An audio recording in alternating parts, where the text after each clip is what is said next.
Good afternoon, everyone. I am Anupam. I welcome you all in today's current affairs video from Ramanujans. Let's start with today's first topic. তো প্রথম topic হলো আজকের দিনে world AIDS day পালন করা হচ্ছে পুরো বিশ্বব্যাপী, আর এটা শুরু হয়েছিল কবে? 1988-এ। আর আরও দুটো জিনিস মনে রাখবেন এর সাথে সাথে, সেগুলো হলো এইডসের ফুল ফর্ম কি, অ্যাকোয়ার্ড ইমিউন ডেফিসিয়েন্সি সিনড্রোম, আর এই যে এইডসের জন্য দায়ী যে ভাইরাস, এর নাম হলো immune deficiency virus. Human immune deficiency virus, এটা হলো এইচআইভি, যাকে আমরা শর্ট ফর্মে জানি, এই এইডসের জন্য দায়ী। দেখা যাক আমাদের সেকেন্ড টপিক হলো প্রসূন যোশীকে Uttarakhand government state brand ambassador হিসেবে নিযুক্ত করেছে। এই যে প্রসূন যোশী, ইনি chief executive officer of McCann world group ইন্ডিয়ার, আর বর্তমানে উনি চেয়ারম্যান আছেন central board of film certification, মানে সেন্সর বোর্ড। তো ওই যে ফিল্মগুলো যে থাকে যেগুলোকে সার্টিফাই করে, তো ওই সেন্সর বোর্ডের চেয়ারম্যান হিসেবে বর্তমানে ইনি নিযুক্ত আছেন, এবং ইনাকে Uttarakhand government state brand ambassador হিসেবে নিযুক্ত করেছে। Let's see our today's third topic. তো এখানে বলা হয়েছে সেবি মানে হলো the security exchange board of India. তো SEBI has approved the appointment of Sundararaman Ramamurthy. তো সুন্দররামান রামামূর্তির যে অ্যাপয়েন্টমেন্টটা আছে, এটা সেবি অ্যাপ্রুভ করছে। তো উনি মানে ওনাকে কোথায় অ্যাপয়েন্ট করা হবে? অ্যাজ দ্য ম্যানেজিং ডাইরেক্টর, মানে ম্যানেজিং ডাইরেক্টর হিসাবে, এবং চিফ এক্সিকিউটিভ অফিসার হিসাবে বিএসসির ম্যানেজিং ডাইরেক্টর এবং চিফ এক্সিকিউটিভ হিসাবে সুন্দররামন রামামূর্তিকে অ্যাপয়েন্ট করা হয়েছে। এটা অ্যাপয়েন্ট করা হবে, এটার অ্যাপ্রুভেল দিয়েছে কে? সেবি। তো এই যে বিএসসিটা কি? বিএসসিটা হলো বম্বে স্টক এক্সচেঞ্জ, আর এটা হলো ভারতে একটা স্টক এক্সচেঞ্জ যেখানে এই স্টক কেনা বেচা হয়ে থাকে। সিমিলারলি বিএসসি মতো আরেকটা আছে, সেটা হলো এনএসসি, ন্যাশনাল স্টক এক্সচেঞ্জ। আর আরেকটা জিনিস মনে রাখবেন, বিএসসি ফর্ম হয়েছিল কবে? এটা হয়েছিল 1875-এ। আর এটা কি ছিল? It is the first stock exchange to be set up in এশিয়ার প্রথম স্টক এক্সচেঞ্জ ছিল এটা, যেটা সেট আপ হয়েছিল। কোনটা? বিএসসি। আশা করি আপনাদের সবার মনে থাকবে। দেখা যাক আজকের ফোর্থ টপিক। তো ফোর্থ টপিকটা কি? ফোর্থ টপিক হলো India witnesses significant decline in maternal mortality ratio, যাকে আমরা সংক্ষেপে বলি এমএমআর। তো ম্যাটারনাল মর্টালিটি রেশিওটা কি, তার আগে আমরা জেনে নিই ম্যাটারনাল মর্টালিটিটা কি। এটা হলো deaths due to complications from pregnancy or child birth. তো মহিলাদের যখন প্রেগনেন্সি পিরিয়ড থাকে এবং বা চাইল্ড বার্থের সময় থাকে, ওই সময়ে বিভিন্ন কমপ্লিকেশনের কারণে যে ডেথ হয়ে থাকে, সেটাকে ম্যাটারনাল মর্টালিটি বলে থাকে।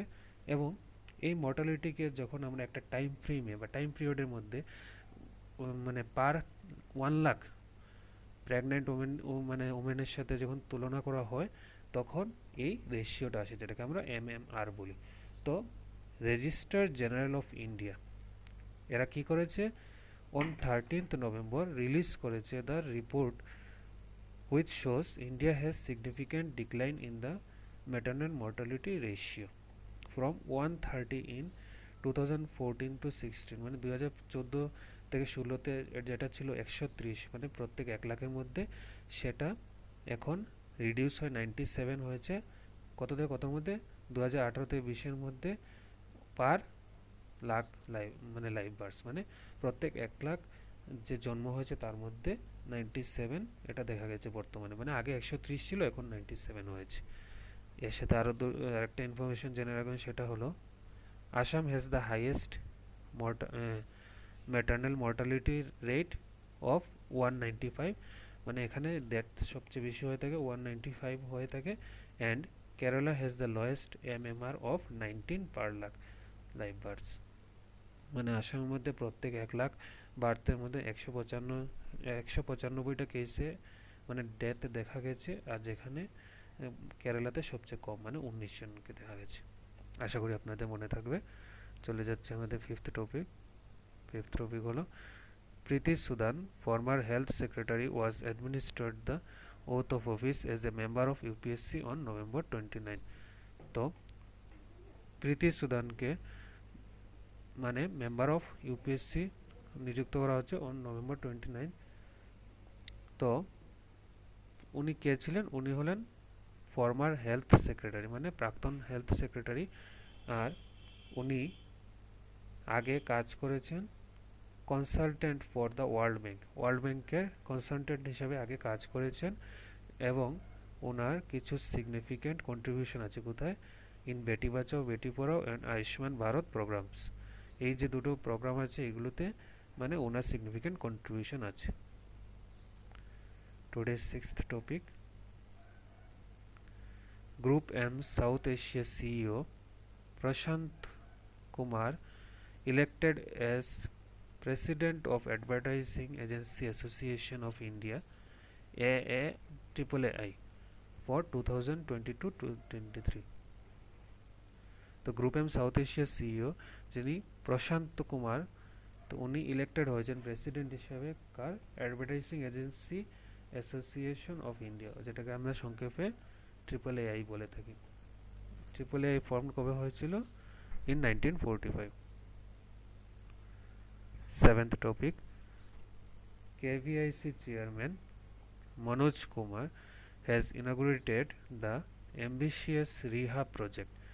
এই ambitious rehab প্রজেক্টটা মানে ইনাগুরেট করেছেন কে? উদ্বোধন করেছেন মনোজ কুমার। উনি কে? কেভিআইসি চেয়ারম্যান। এই যে রিহাব প্রজেক্ট, এটা অ্যাকচুয়ালি কি? Reducing human attack using honeybee. তো হানিবিস দ্বারা মানে হিউম্যান অ্যাটাককে রিডিউস করার এটা হলো একটা প্রজেক্ট। আর অ্যাট ভিলেজ কোথায় হয়েছে এটা? এটা হয়েছে অ্যাট ভিলেজ চৌসালা ডিস্ট্রিক্ট নৈনিতাল ডিস্ট্রিক্টের চৌসালা ভিলেজে এটা হয়েছে, মানে এই প্রজেক্টটার উদ্বোধন হয়েছে। আর কেভিআইসি ফুল ফর্ম কি? Khadi and village industries commission, যেটা এস্টাবলিশ হয়েছিল 1956-এ।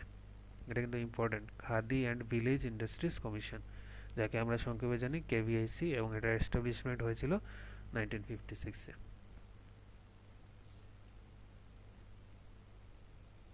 Eighth topic, India's first private launch pad set up by Agnikul Cosmos at Satish Dhawan Space Center in Sriharikota। তো লঞ্চ প্যাড মানে কি আপনারা সবাই জানেন নিশ্চয়ই, যেখান থেকে মানে স্যাটেলাইট লঞ্চ করা হয়ে থাকে রকেটের মাধ্যমে। তো যে রকেটটা যেখান থেকে লঞ্চ হয় সেটাকে লঞ্চ প্যাড বলে থাকে। তো ইন্ডিয়ার প্রথম মানে প্রাইভেট লঞ্চ প্যাড বানানো হয়েছে, কে বানিয়েছে? অগ্নিকুল কসমস। এটা একটা Tamil Nadu based company Agnikul cosmos. তো এটা একটা লঞ্চ প্যাড বানিয়েছে, কোথায় বানিয়েছে? Satish Dhawan space centre in Sriharikota. Satish Dhawan space সেন্টারে বানিয়েছে, যেটা শ্রীহরিকোটাতে আছে। আর এটা প্ল্যানিং কি? It is planning to launch A 2-stage launch vehicle named Agniban to carry a payload of up to 100 kg to around 700 km altitude। তো এটার প্ল্যানিং হলো যে ওরা একটা মানে লঞ্চ ভেহিকেল যেটার নাম হবে অগ্নিবান, সেটা লঞ্চ করবে টু ক্যারি এ পেলোড, মানে 100 কেজি মতো পেলোড নিয়ে যাতে ক্যারি করতে পারে, এবং যেটা 700 কিলোমিটার অ্যালটিটিউড যাতে অ্যাচিভ করতে পারে, এরকম একটা মানে লঞ্চ ভেহিকেল ওরা লঞ্চ করার সিদ্ধান্ত নিচ্ছে আগামীতে। দেখে নেওয়া যাক এখন 9 নম্বর topic, United Nations panel recommended that Australia's Great Barrier Reef should be listed as a World Heritage Site that is in danger। মানে বলা হচ্ছে যে ইউনাইটেড নেশন প্যানেল রিকমেন্ডেড, মানে ইউনাইটেড নেশনের যে প্যানেল আছে ওটা রিকমেন্ড করেছে কি? করেছে যে অস্ট্রেলিয়ার যে গ্রেট ব্যারিয়ার রিফ আছে, মানে অলরেডি যেটা আমরা ওয়ার্ল্ড হেরিটেজ সাইট হিসেবে ঘোষিত, সেটা এখন ডেঞ্জারে আছে, মানে মানে বিপদে সম্মুখীন হচ্ছে, এটা ইউএন প্যানেল রিকমেন্ড করেছে। আচ্ছা, দেখা যায় কি যে গ্রেট ব্যারিয়ার রিফ এটা হলো ওয়ার্ল্ডের largest coral reef ecosystem. Coral reef মানে কি বুঝতেই পারছেন আপনারা নিশ্চয়ই, যে প্রবাল দিয়ে বানানো থাকে, যে পাথরের মতো দেখতে হয়, প্রবাল জমে হয়, সেগুলো অ্যাকচুয়ালি কোরাল রিফ বলা হয়ে থাকে।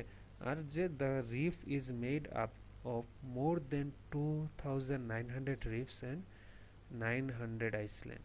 মানে এটা একটা স্ট্রাকচার যেটা এই যে এখানে আপনারা দেখতে পাচ্ছেন নিশ্চয়ই, এই যে পুরো স্ট্রাকচার এটা তৈরি হয়েছে 2900টা রিফস এবং 900 আইসল্যান্ড মিলিত হয়। আচ্ছা, এটা দেখা it was selected as a world heritage site in 1981। তো এটাকে অলরেডি 1981-এ ওয়ার্ল্ড হেরিটেজ সাইট হিসেবে ঘোষণা করা হয়ে গেছে এবং এখনই বর্তমানে ইউএন এটাকে রিকমেন্ড করেছে যে এটা খুব ডেঞ্জারে আছে। এবং ডেঞ্জারের কারণগুলো কি অ্যাকচুয়ালি? ডেঞ্জারের কারণ হলো ক্লাইমেট চেঞ্জ এবং ওশেন ওয়ার্মিং, যার কারণে এখানে ক্ষতি হচ্ছে, এই স্ট্রাকচারে যে প্রবাল রিফটা তৈরি হয়েছে এটাতে ক্ষতি হচ্ছে। দেখা যাক আজকে 10 নম্বর topic. The 14th edition of Aero India 2023 to be held from 13th to 17th February 2023 in Bangalore। তো 2023 ফেব্রুয়ারি মাসে মানে 13 তারিখ থেকে 17 তারিখ পর্যন্ত 14th এডিশন অফ মানে 14 নম্বর এডিশন অফ এরো ইন্ডিয়া হবে। আর এটা কে করবে? হিন্দুস্তান এরোনটিক্স লিমিটেড, যাকে আমরা সংক্ষেপে জানি হাল। ওরা এটাকে অর্গানাইজ করবে, এখানে এরো শো হবে। আর aero India has been held in February month at Bengaluru since 1996। মানে এই যে এরো ইন্ডিয়া শোটা যেটা 2023 হবে 14 নম্বর এডিশন, এটা প্রত্যেক বছর ফেব্রুয়ারি মান্থে ব্যাঙ্গালোরে হয়ে আসছে 1996 সাল থেকে। আশা করি মনে থাকবে আপনাদের। দেখা যাক আজকের 11 নম্বর টপিক এবং আজকের এটা লাস্ট টপিক কি এটা? The tata sons company has announced that Vistara Airlines will be merged with Air India by March 2024। তো টাটা সন্স কোম্পানি ওরা অ্যানাউন্স করেছে কি ভিস্তারা এয়ারলাইন্স যেটা আছে ওটা এয়ার ইন্ডিয়ার সাথে মার্চ হয়ে যাবে মার্চ 2024-এর মধ্যে। তো আশা করি আজকে আপনাদের সবার এই ভিডিওটা অবশ্যই ভালো লেগে থাকবে। আর আপনাদের বলতে চাই এই ভিডিও রিলেটেড পিডিএফ পেতে হলে আপনারা অবশ্যই ডেসক্রিপশনে দেওয়া লিঙ্কে গিয়ে হোয়াটসঅ্যাপ বা টেলিগ্রাম লিঙ্ক জয়েন করে নেবেন, সেখানে আপনারা সময় মতো এই ভিডিও রিলেটেড পিডিএফটা পেয়ে যাবেন। আপনাদের সবাইকে অনেক ধন্যবাদ। আর আপনাদের ভালো লাগে থাকলে অবশ্যই এই ভিডিওটিকে লাইক, শেয়ার এবং সাবস্ক্রাইব করবেন। ধন্যবাদ সবাইকে। আপনাদের দিন শুভ হোক।